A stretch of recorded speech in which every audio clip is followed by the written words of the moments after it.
Statement ఏమన్నానంటే statement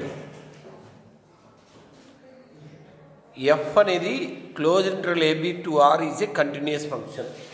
అంటే meaning ఏంటంటే F is continuous on closed interval AB అని. ఓకేనా? And F of A comma F of B have opposite signs. Then prove that there exist C belongs to open interval AB such that F of C is equal to 0. ఇది నన్న question. ఏమ్మా ఓకేనా?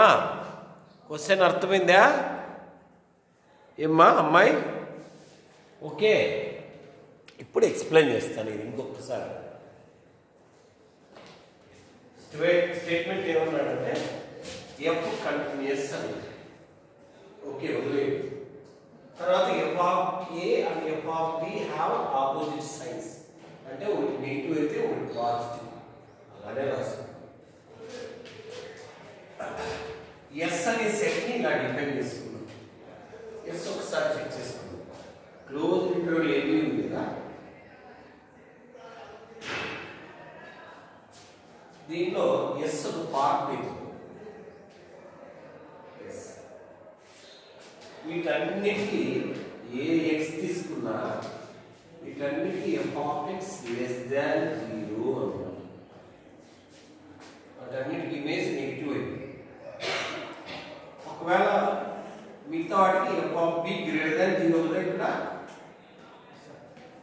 ఇక్కడ F of B less than 0 అన్నమాట. కాబట్టి ఏ అనేది yes లో ఉంటుంది. ఎస్ లో ఉండాలంటే కండిషన్ పెట్టింది ఎస్. ఏం ఆ కండిషన్ అంటే క్లోజ్ ఇంటర్వెల్ ఏబిలో నువ్వు ఉండాలా, తర్వాత నీ ఇమేజ్ లెస్ దాన్ 0 అయింది. అర్థమైందా? ఎస్ లో ఉండాలంటే కండిషన్ ఏం చెప్తుంది? ఎస్ నువ్వు ఎస్ లో ఉండాలంటే క్లోజ్ ఇంటర్వెల్ ఏబిలో ఉండాలి. F of X less than 0 అయింది. మీరు అబ్జర్వ్ చేస్తే ఏ అనేది క్లోజ్ ఇంటర్వెల్ ఏబిలో ఉంది, ఎఫ్ ఆఫ్ ఏ నెగిటివ్ కాబట్టి ఏ అనేది ఎస్ లో ఉంటుంది. అంటే ఎస్ అనేది నాన్ ఎంప్టీ సెట్. అట్లీస్ట్ 1 ఉన్న సెట్ ని నాన్ ఎంప్టీ సెట్ అంటారు. తర్వాత F of B greater than 0 అంటే బి అనేది ఎస్ లో ఉండదు. ఎస్ లో ఎలిమెంట్స్ కన్నా పెద్దది బి. కాబట్టి బి ఏమవుతుందంటే upper bound of S. S bounded above అవుతుంది. ఒక non empty set bounded above అయితే దానికి ఖచ్చితంగా సుప్రీమం ఉంటుంది. బై కంప్లీట్నెస్ యాక్షన్ ఏం చెప్తుందంటే every non empty set which is bounded above has supremum. Already చెప్పా కంప్లీట్నెస్ యాక్షన్. ఆ సుప్రీమం ఏమనుకున్నాము? సి అనుకున్నాము. అంటే ఎస్ లోని గ్రేటెస్ట్ ఎలిమెంట్ లేదా ఎస్ యొక్క సుప్రీమం ఏమనుకున్నాం మనము? సి అనుకున్నాం. ఈ సి అనేది క్లోజ్ ఇంటర్వెల్ ఏబిలో ఉంటుంది. మనం ఎవరు ప్రూవ్ చేయాలి? We have to prove that F of C is equal to 0. దాంతో పాటు C belongs to open interval AB అని చెప్పాలి. మనం ప్రూవ్ చేయాల్సింది. ఇక్కడ మాత్రం సి దేనిలో ఉంది? లెట్ ఇట్ సి అంటేనే సి దేనిలో ఉంది? ఇక్కడ క్లోజ్ ఇంటర్వెల్ ఏబి. ఏబి మధ్యలో ఉంది సి. కానీ మనం ప్రూవ్ చేయాల్సిందే రెండు పనులు చేయాలి. ఎఫ్ ఆఫ్ సి 0 అని ప్రూవ్ చేయాలి. తర్వాత సి అనేది belongs to open interval AB అని ప్రూవ్ చేయాలి. Suppose C is equal to B అనుకున్నాం. సపోజ్ ఏమనుకున్నాం? C is equal to B అనుకున్నాం. F of B greater than 0 అనుకున్నాం కదా. ఇక్కడ ఎఫ్ ఆఫ్ బి ఏమనుకున్నాం? ఇక్కడ గ్రేటర్ దాన్ 0 అనుకున్నాం కదా. కాబట్టి ఎఫ్ ఆఫ్ సి కూడా ఏమవుతుంది? Greater than 0. కరెక్టేనా? ఓకేనా? ఎస్టర్డే ఇవాళ ఫస్ట్ ఒక ప్రూఫ్ చెప్పాను. ఎఫ్ ఆఫ్ ఎక్స్ కంటిన్యూస్ అయితే F of X F of C రెండింటికి సేమ్ సైన్ ఉంటుంది. Open interval C minus delta C plus డెల్టాలో. ఇది దీని ముందుదే ప్రాపర్టీ. ఓకే, దాని ప్రకారం ఎఫ్ ఆఫ్ సి నెగిటివ్ కాబట్టి ఎఫ్ ఆఫ్ ఎక్స్ కూడా ఏమవుతుంది? Sorry, F of C positive కాబట్టి ఎఫ్ ఆఫ్ ఎక్స్ కూడా ఏమవుతుందంటే పాజిటివ్ అవుతుంది. దేనిలో? Open interval C minus delta C plus డెల్టాలో. ఇందులో సి కూడా ఉంటుంది. మనం ఈ ఒక్క పార్ట్ తీసుకున్నాం. దీనిలో కూడా F of C F of X ఏమవుతుందండి? పాజిటివ్ అవుతుంది. In open interval C minus delta లో అంటే వాటి మధ్యలో ఏ x తీసుకున్నా f of x ఏమవుతుంది గ్రేటర్ దాన్ 0 అవుతుంది గ్రేటర్ దాన్ 0 కాబట్టి x ఏమవుతుంది అప్పర్ బౌండ్ అవుతుంది ఇది కాంట్రడిక్షన్ ఎందుకు అంటే x అనేది లెస్ దాన్ c అనేది లీస్ట్ అప్పర్ బౌండ్ c కన్నా తక్కువ ఉన్న ఏ నంబర్ కూడా అప్పర్ బౌండ్ కాకూడదు కాబట్టి ఇది కాంట్రడిక్షన్ అవుతుంది hence our supposition is wrong c is not equal to b అవుతుంది similarly c is not equal to a hence c belongs to open interval ab first part ఇది prove చేయాలి ఓకేనా ఈ part ఒకసారి చెప్తామా ఒకసారి స్టార్టింగ్ నుంచి చదువు f కంటిన్యూస్ క్వశ్చన్ లో ఇచ్చాను దీని వల్ల యూజ్ ఇక్కడ వస్తుంది f of a f of b both different signs ఉన్నాయి s ని ఇలా తీసుకున్నాము f of a less than 0 కాబట్టి a s లో ఉంటుంది కాబట్టి s నాట్ ఎంప్టీ సెట్ అవుతుంది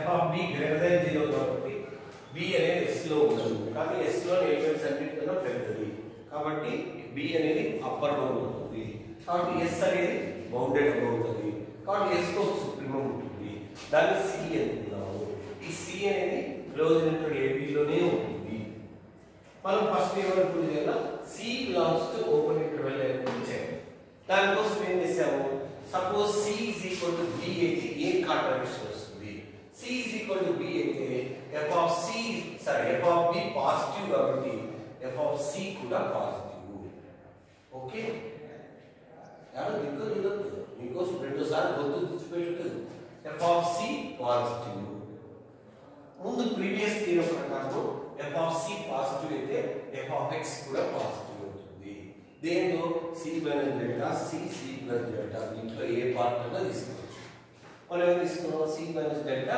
c ల మధ్య ఒక x తీసుకుంటే దానికి కూడా f of x పాజిటివ్ అవుతుంది f of x పాజిటివ్ అంటే x అనేది అర్థమవుతుంది దీని ప్రకారం డెఫినేషన్ ప్రకారం కానీ ఇది కాంట్రడిక్షన్ బికాజ్ ఎందుకంటే c least upper bound c కన్నా x పెద్దదై x చిన్నదైనప్పుడు x cannot be upper bound x అనేది s కు అప్పర్ బౌండ్ కాకూడదు ఎందుకు c నే లీస్ట్ అప్పర్ c కన్నా తక్కువ ఏ నంబర్ కూడా అప్పర్ బౌండ్ కాదు కాబట్టి hence our supposition is wrong c is not equal to b similarly c is not equal to a hence c belongs to open interval ab దీని తర్వాత ఇది రాస్తే నేను ఇప్పుడు ఇది రాస్తాం now we have to prove f of c is equal to 0 if suppose f of c greater than 0 మళ్ళీ ఇదే పాయింట్స్ ఇక్కడ చెప్తాను f of c greater than 0 implies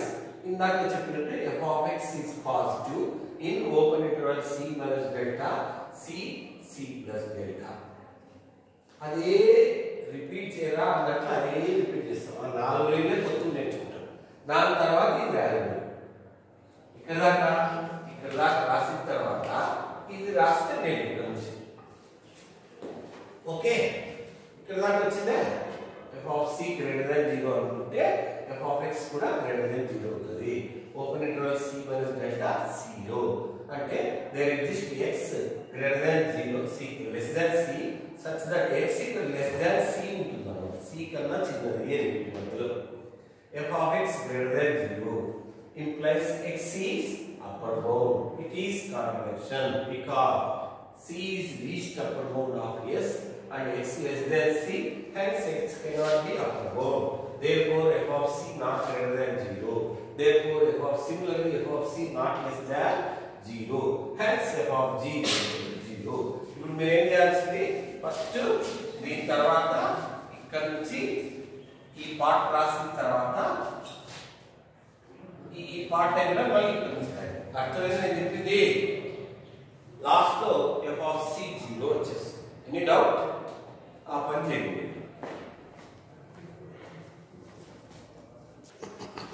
అంతే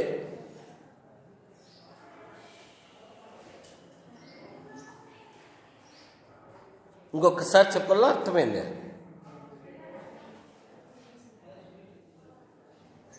ఇంకొకసారి చెప్తా చూడు విను స్టేట్మెంట్ ఏమన్నాను f అనేది క్లోజ్డ్ ఇంటర్వెల్ ab లో continuous F of A is not equal to F of B.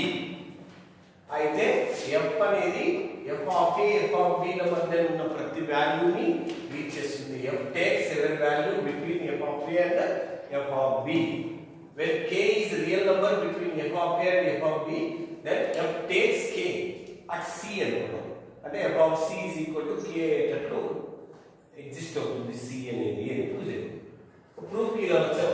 f continuous f of a is not equal to f of b, f of a less than f of b అనుకున్నాం. Convenient కోసం మీరు greater than అనుకుని తీసుకొని చేయొచ్చు. k real number అనుకున్నాం. k is between f of a and f of b అనుకున్నాం. phi of x అనే function ఇలా డిఫైన్ చేసుకున్నాం. f of x minus k. f of x continuous, k constant కాబట్టి k కూడా కంటిన్యూస్. అప్పుడు f of x minus k కూడా continuous. అంటే phi of x continuous అయిపోతుంది. phi of a మీరు తీసుకున్నట్లయితే f of a minus k less than 0 అవుతుంది.